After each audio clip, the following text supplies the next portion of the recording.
Good morning, my dear students. Let me continue the next topic of the animal kingdom. Here, the picture that represents a comic character called SpongeBob. This character from the cartoon has been taken inspiration from the organisms called sponges. They all come under a category called Porifera. In the previous class, I discussed about what are the criteria used to classify the animals into different categories. Like I like you see right over here, you can see these organisms, especially the one which we are going to discuss, poriferans, they're all having a specific characteristics. So we're going to learn about what are the characteristics that define the phylum called Porifera. Here I have taken one on your right side. You can see the material that I have prepared. On your left side you can see the textbook content, so both are same. So to make you understand more by categorizing them into subtopics like these, which will be very helpful to you during the revision. Let's go into the topic. Poriferans, they live habitat where they live. They live mostly in marine habitat, and the body is asymmetrical in nature. Like I said in the previous class, the body cannot be divisible into two equal halves. How the body look like, you can see they're all cellular level organization. They have, the body is only up to the level of cells. The whole body is made up of cells only. They have a special transport system which is called canal system, which I'm going to explain by showing a picture. Look at this picture right over here.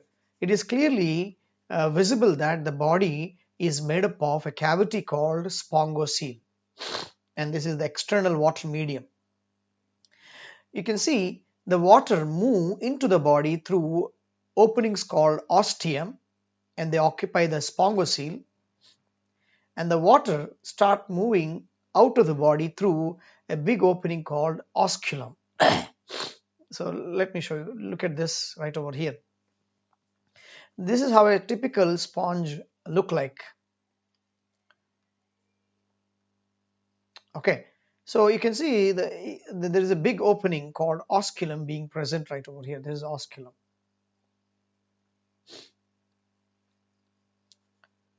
So you can consider that the water can pass into the body through the ostia present on the surface of the body, and the space inside the body is called spongocoel, and you can see the water can move out of the body through the osculum.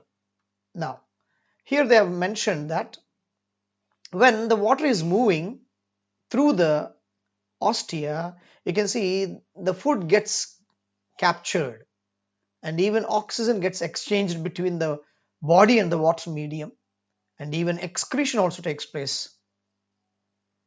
You can see there are special type of cells called choanocytes or collar cells. And now let me show you how it can be done. You can see the whole wall of the body is made up of a special type of cells called choanocytes, or you can call them as collar cells. The characteristic is based on the presence of collar-like structures. You can see it's like openings. You can see the way they are arranged on the surface of the body. When the water is moving into the body, you can see the choanocytes can capable of capturing the food material present in the water, and it can be sent into the body.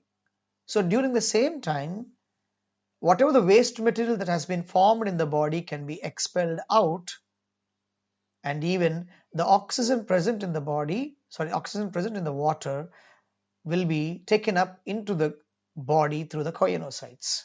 You can see clearly the food particles being captured in the collar part of the choanocyte. It's the site means cell.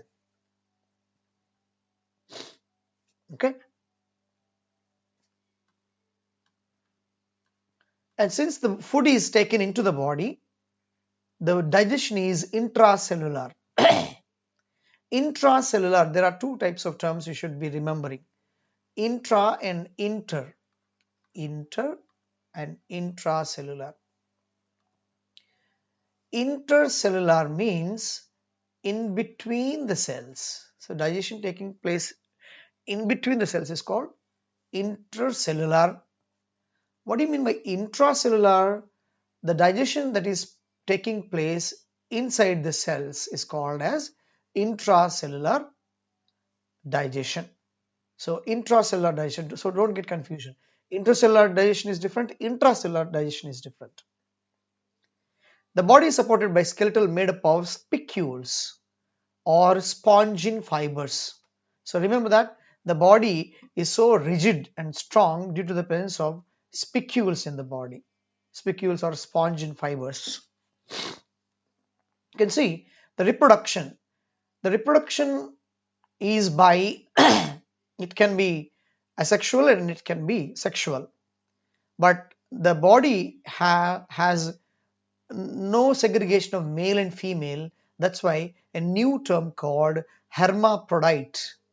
Hermaphrodite means sexes are not separated. You can say that sexes are present in the same organism. Eggs and sperms are produced by same individual, and they asexually reproduce by fragmentation. Body breaks into simple pieces, each piece develop into a new individual, and sexually by formation of gametes. Let me show you this life cycle of the sponges. You can see right over here, fragmentation. A small bud breaks from the main body and develop into a complete new body, and you can see they form sperm cells and egg cells. They fuse together to form a zygote.